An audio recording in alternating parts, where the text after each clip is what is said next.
Welcome to Cartoon World, where every story has a heart. Maharashtra के एक छोटे से गांव चंदनपुर में सुबह का समय था। सूरज की हल्की हल्की किरणें खेतों पर पड़ रही थीं और गांव के लोग अपने अपने काम पर निकलने लगे थे। उसी गांव के किनारे मिट्टी और लकड़ी से बनी एक छोटी सी झोपड़ी थी, जिसमें रामू नाम का एक गरीब मजदूर अपनी पत्नी सीता और छोटी बेटी गौरी के साथ रहता था। झोपड़ी बहुत साधारण थी। छत के कई हिस्सों से बारिश का पानी टपकता था और दीवारें भी पुरानी हो चुकी थीं। लेकिन उस घर में एक चीज की कभी कमी नहीं थी, प्यार। रामू भले ही गरीब था, लेकिन उसका दिल बहुत बड़ा था। वह रोज सुबह सूरज निकलने से पहले उठता, अपने पुराने से कपड़े पहनता और मजदूरी के लिए गांव से दूर शहर की तरफ निकल जाता। सीता रोज सुबह जल्दी उठकर चूल्हे पर रोटी बनाती और रामू के लिए एक छोटी सी पोटली तैयार कर देती। कई बार घर में सब्जी भी नहीं होती थी, तो सिर्फ सूखी रोटी और थोड़ा सा नमक ही रामू के साथ जाता था। लेकिन फिर भी रामू कभी शिकायत नहीं करता था। वह हमेशा मुस्कुराकर कहता, सीता, चिंता मत करो, एक दिन हमारी हालत जरूर बदलेगी। सीता भी हल्की मुस्कान के साथ जवाब देती, बस भगवान हमारी गौरी को खुश रखे, मुझे और कुछ नहीं चाहिए। उनकी बेटी गौरी लगभग 8 साल की थी। बड़ी बड़ी चमकती आंखें और चेहरे पर हमेशा मासूम सी मुस्कान रहती थी। जब भी रामू काम से शाम को घर लौटता, बची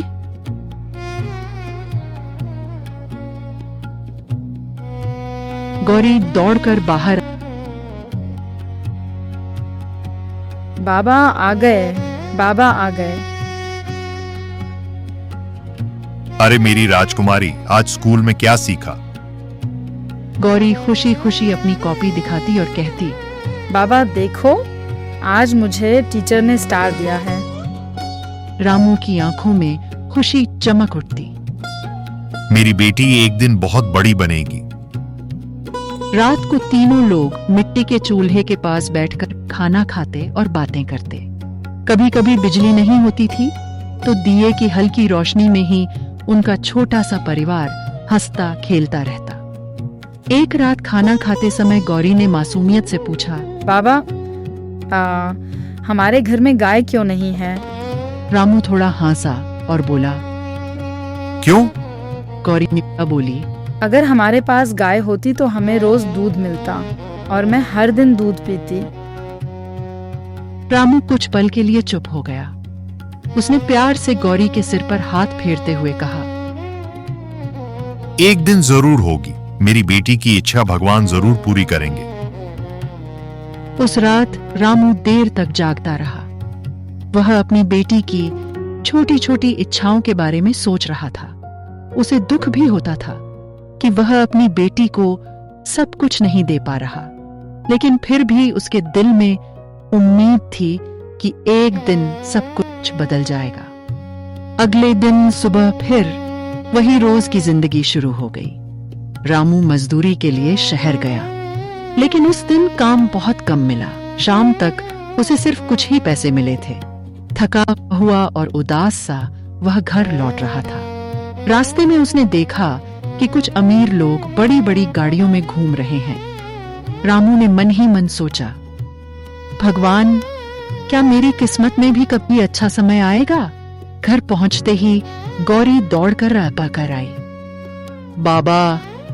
उसकी मुस्कान देखकर रामू की सारी थकान गायब हो गई। लेकिन उसी रात कुछ ऐसा हुआ जिसने उस छोटे से परिवार की जिंदगी बदल कर रख दी। रात के समय अचानक गौरी को तेज बुखार हो गया। सीता घबराकर बोली, रामू, गौरी का शरीर बहुत गर्म लग रहा है। रामू तुरंत उठकर उसके पास आया। उसने हाथ लगाकर देखा तो सच में गौरी का शरीर आग की तरह तप रहा था। गौरी, बेटा क्या हुआ? गौरी कमजोर आवाज में बोली, बाबा, मुझे बहुत ठंड लग रही है। रामू का दिल घबरा गया। सुबह होते ही वह भागकर गांव के डॉक्टर के पास गया और उन्हें घर लेकर आया। डॉक्टर ने गौरी को ध्यान से देखा, उसकी नब्ज चेक की और कुछ देर तक सोचते रहे। फिर उन्होंने गंभीर आवाज में कहा, रामू, तुम्हारी बेटी की बीमारी साधारण नहीं है, इलाज करना पड़ेगा और इसमें समय भी लगेगा। रामू ने बिना सोचे तुरंत कहा, डॉक्टर साहब, मेरी बेटी को बचा लीजिए, पैसे की चिंता मत कीजिए।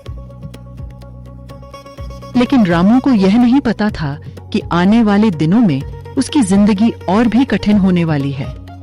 पार्ट 2। गौरी की बीमारी की खबर सुनते ही रामू का दिल जैसे बैठ गया था। डॉक्टर ने दवाइयों की एक लंबी लिस्ट लिखकर दी और गंभीर आवाज में कहा, रामू, अगर सही समय पर इलाज नहीं हुआ तो बीमारी और बढ़ सकती है। यह सुनकर रामू की आंखों में डर साफ दिखाई देने लगा। उसने तुरंत अपनी छोटी सी लोहे की पेटी निकाली, जिसमें उसने सालों की मेहनत से थोड़े थोड़े पैसे बचाकर रखे थे। वह पेटी उसके सपनों की तरह थी, कभी घर ठीक करवाने का सपना, कभी गौरी की पढ़ाई का सपना।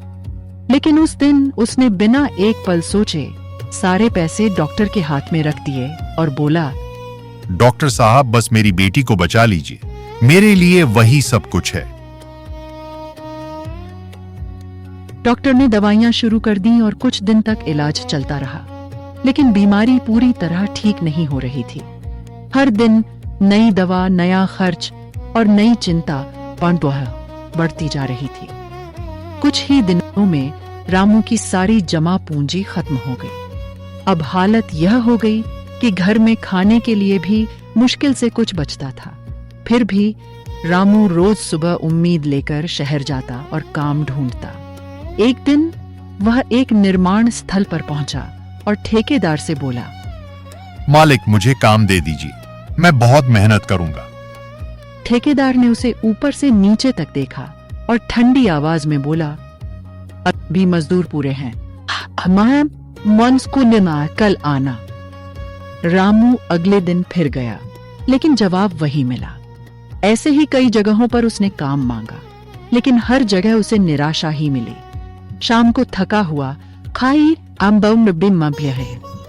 खाली हाथ और टूटे दिल के साथ वह घर लौटता। घर पहुंचते ही गौरी की कमजोर आवाज सुनाई देती, बाबा, आप आ गए?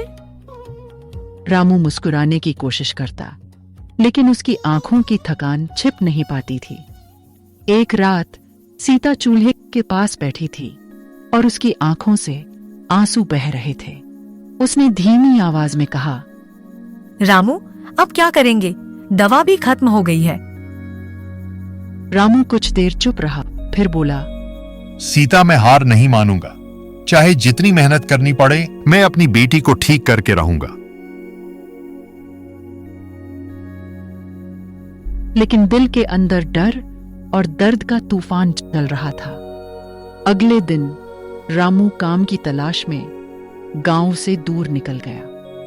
रास्ता लंबा था और धूप बहुत तेज थी। चलते चलते वह एक सुनसान जंगल के रास्ते पर पहुंच गया।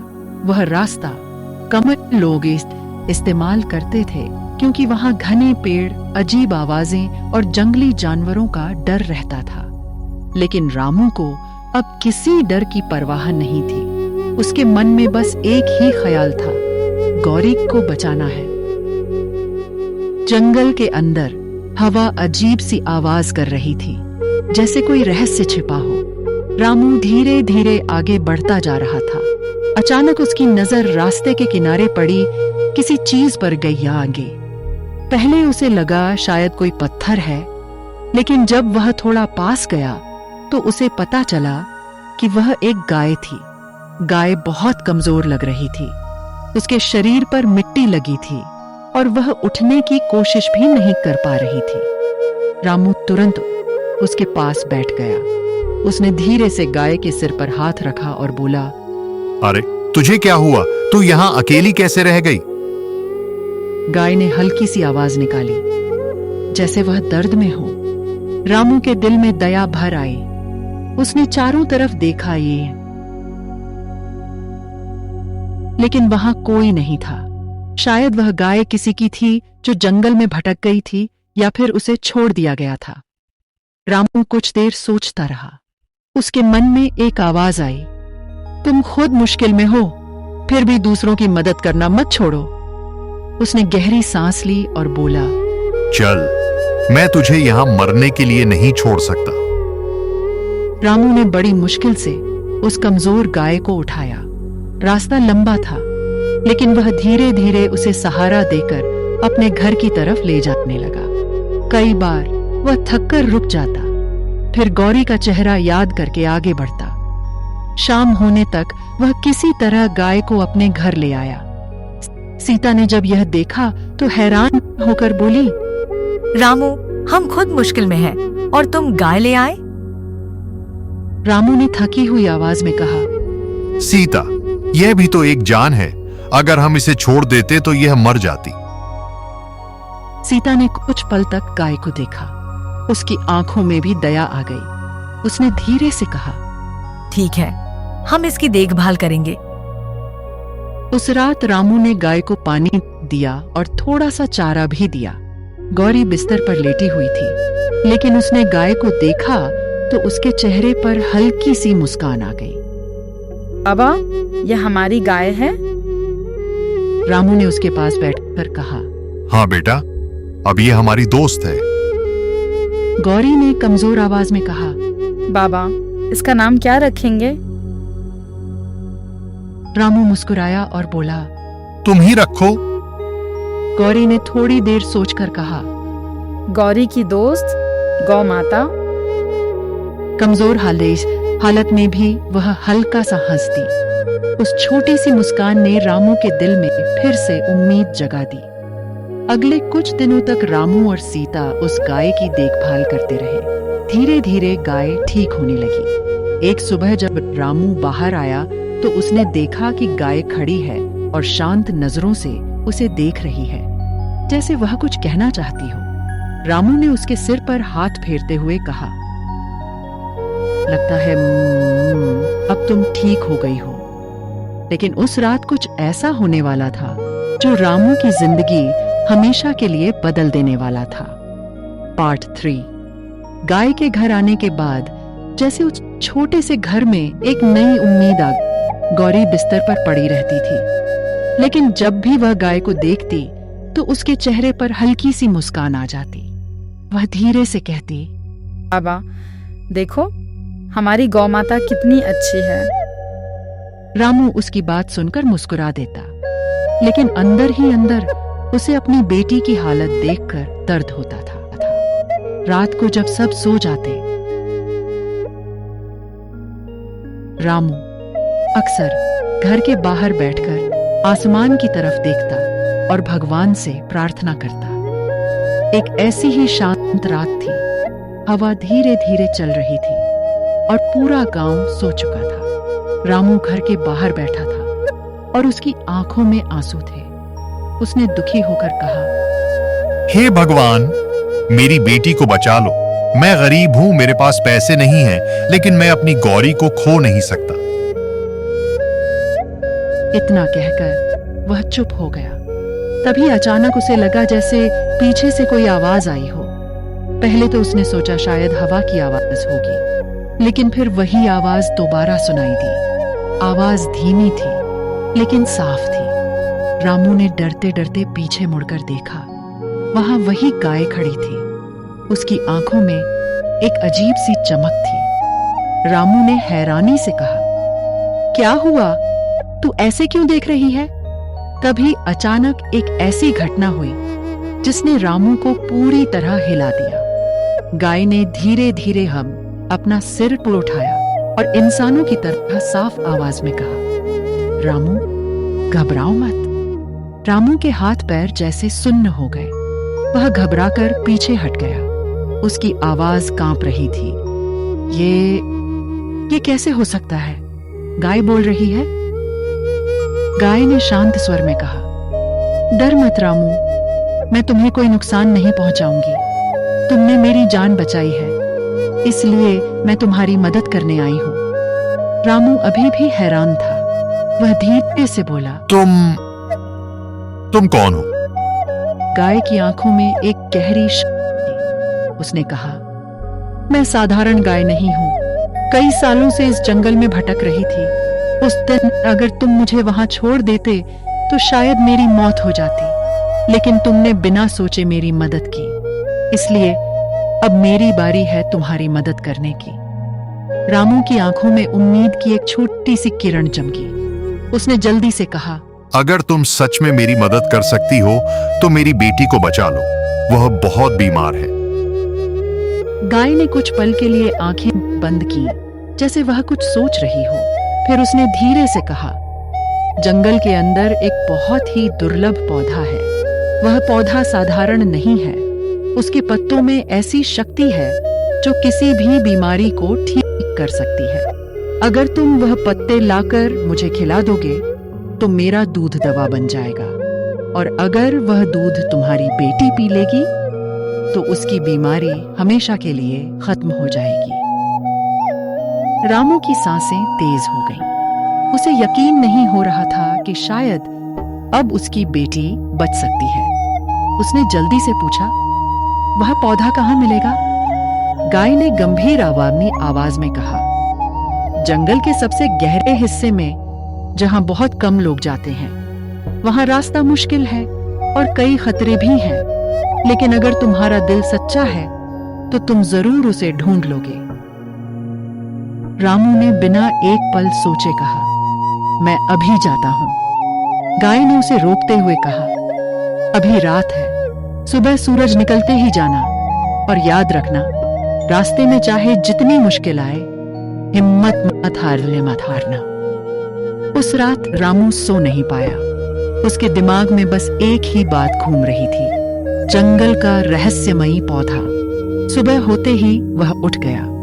सीता ने उसे जल्दी उठते देखा तो पूछा, इतनी सुबह कहाँ जा रहे हो? रामू कुछ पल चुप रहा, फिर बोला, आज मैं अपनी गौरी को बचाने का रास्ता ढूंढने जा रहा हूं। सीता उसकी आंखों में उम्मीद देखकर चुप हो गई। उसने बस इतना कहा, भगवान तुम्हारे साथ हों। रामू जंगल की तरफ चल पड़ा। सूरज अभी पूरी तरह निकला भी नहीं था। जंगल के अंदर जाते ही चारों तरफ घने पेड़, अजीब अजीब आवाजें और गहरी खामोशी थी। हर कदम पर ऐसा लगता था जैसे कोई उसे देख रहा हो, लेकिन रामू के मन में सिर्फ एक ही तस्वीर थी, अपनी बीमार बेटी गौरी की। वह झाड़ियों के बीच से रास्ता बनाता हुआ आगे बढ़ता गया।